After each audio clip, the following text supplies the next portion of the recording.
Ragu Jessica Wongso membunuh Mirna Salihin, Hotman Paris bongkar kejanggalan ini.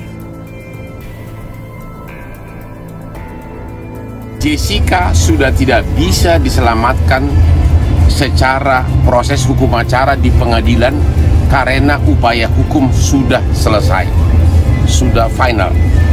Satu-satunya jalan yang terbuka adalah gerasi mengaku salah tapi meminta gerasi dan kemudian dikabulkan gerasinya oleh presiden dan bebas. Gerasi, mengaku salah dan bebas. Tentu sebelum mengajukan gerasi harus ada pembicaraan dulu dengan pihak terkait bahwa bakal hampir pasti dikabulkan gerasinya itu. Kelihatan bodoh pendapat ini, tapi itulah satu-satunya upaya hukum yang terbuka, nggak ada lagi. Gerasi artinya mengaku salah, tapi kemudian gerasi minta dimaafkan dan langsung dibebaskan. Karena itu satu-satunya, nggak ada jalan lain. Jangan bilang saya bodoh, ya.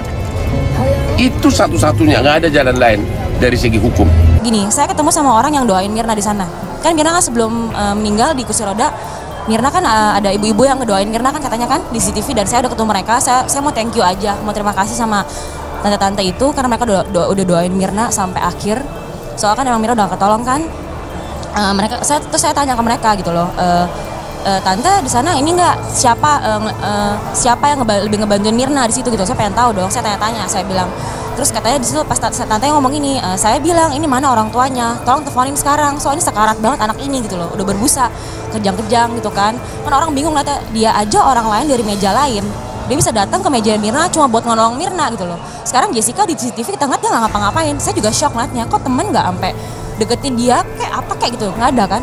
Terus tante bilang pas yang ngomong gitu yang jawabin cuma Hani udah telepon Arif, suruh lo buru-buru datang ke Grand Indonesia segala macam. Kalau Jessica cuma cengak-cenguk diem aja, sama sekali pas saya ngomong, kata tante itu saya seperti ngeliat dia tuh kayak bukan teman. Jessica memang nggak bersalah, cuman ibu dia kadang-kadang dilihatnya dari luar dia kuat, makanya kalau di pengadilan dia selalu salah, dia senyum salah, dia nangis salah, dia nggak senyum salah, selalu dikritik pakai kacamata salah, padahal mata dia itu kering. Dia kesiloan di Polda itu 120 hari lampunya nggak pernah mati di kamar. Terus ibu bikinin di persidangan juga silo, ibu bikinin dia kacamata yang anti silo gitu loh, supaya matanya nggak kedep-kedep, mata dia kering. Hanya itu, tapi disalahkan lagi pakai kacamata salah. Dia itu ada sakit matanya. Ya cuman itu aja. Posisi kalau dia orang tua kami, bayangin masa depan dia masih panjang, tapi dijolimi begini. Ibu juga 2 kali nyesel. Ke-1 Jessica dijolimi, kedua Mirna meninggal. Mirna itu sebenarnya nggak meninggal kalau dibawa pakai ambulan. Anda menuduh klien saya melakukan pembunuhan berencana dengan cyanida, tapi cyanida dalam tubuh korban Anda tidak temukan berapa jumlahnya yang mematikan korban. Ini jelas tidak jelas. Itu kabur gitu loh. Yang dikutipnya itu kan dikatakan tadi jelas bahwa suatu uraian dakwaan harus menjelaskan tentang rangkaian perbuatan-perbuatan dan fakta-fakta yang dilakukan oleh si pelaku kan gitu. Itu yang dikutip. Nah justru itu pula yang kami kutip di dalam eksepsi kami, karena dia tidak menguraikan secara jelas fakta-fakta perbuatan yang dilakukan oleh terdakwa Jessica. Yaitu dia tidak menguraikan perbuatannya si Jessica, dari mana racun diambil, bagaimana caranya mengambil racun, bentuknya bagaimana, apakah serbuk atau cairan, terus dimasukkan di mana, cara membawanya gimana, ya kan, apa dalam botol atau dalam kotak. Itu semua rangkaian peristiwa yang tidak diuraikan. Sehingga dengan tidak diuraikan itu kan jadi kabur kan buat kita kan. Ini sebenarnya dibunuhnya dengan cara apa ini? Dengan cyanida atau tidak? Nah, inilah yang dimaksud di dalam hukum acara. Kalau itu tidak jelas, itu harus dibatalkan. Kenapa? Kalau kita sudah tahu bahwa dakwaan ini nggak kuat, demi kemanusiaan dan demi kepentingan terdakwa, nggak usah diteruskan perkara yang kasihan dia kan.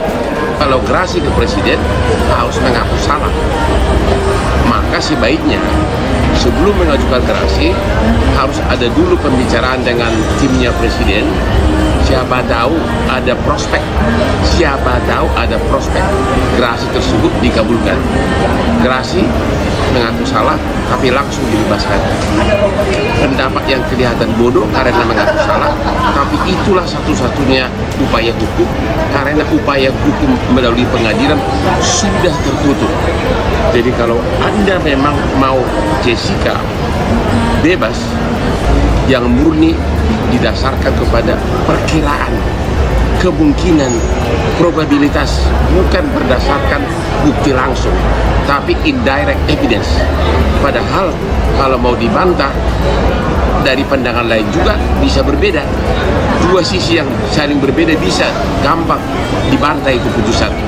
Tapi putusan PK adalah putusan final demi keadilan yang berdasarkan Tuhan Yang Maha Esa, dan itu adalah hukum. Satu-satunya adalah gerasi. Cepat Anda duduk rame-rame memohon ke Presiden, kirim surat, WA, chatting dan sebagainya. Hotman 911. Bukti itu. Hotman Paris ikut mengomentari kasus kopi cyanida yang telah berakhir sejak 2016 lalu. Ia seolah ikut meragukan soal Jessica Wongso yang jadi satu-satunya tersangka dalam kematian Mirna Salihin. Pengacara kondang itu mengungkapkan bahwa di negara ini lain vonis hukuman tidak mungkin bisa dijatuhkan jika tidak ada bukti kuat. Hal inilah yang menurut Hotman Paris ada pada kasus Jessica Wongso. Kalau di Amerika seseorang tidak bisa divonis hukuman perang seperti ini kalau buktinya masih ragu-ragu. Kalau buktinya tidak ada keraguan sedikit pun tidak bisa, ucap Hotman Paris dikutip dari akun Instagramnya. Menurutnya dalam kasus kematian Mirna tidak ada bukti kuat yang sebenarnya bisa jadi alasan Jessica ditetapkan sebagai pelaku. Ia bahkan mempertanyakan kredibilitas salah satu saksi ahli dalam kasus tersebut. Hotman seolah ragu dengan pengakuan saksi yang memberatkan Jessica. Pasalnya ia heran kenapa saksi yang dihadirkan itu bisa sepenuhnya tahu setiap menit bahkan detik dari peristiwa kematian Mirna. Dalam kasus Jessica bukti itu tidak ada yang telak. Saya tidak tahu apakah ini kesalahan siapa ini, apakah dia dipegang pengacara atau tidak, tapi yang jelas pada waktu ada saksi ahli yang didatangkan di persidangan yang memberatkan Jessica, saksi ahli tentang racun tersebut berani mengatakan bahwa racun tersebut diletakkan tanggal sekian, jam sekian, padahal dia diperiksa sebagai saksi, tutur Hotman. Dia memeriksa racun tersebut sudah hampir beberapa minggu setelah kematian almarhum.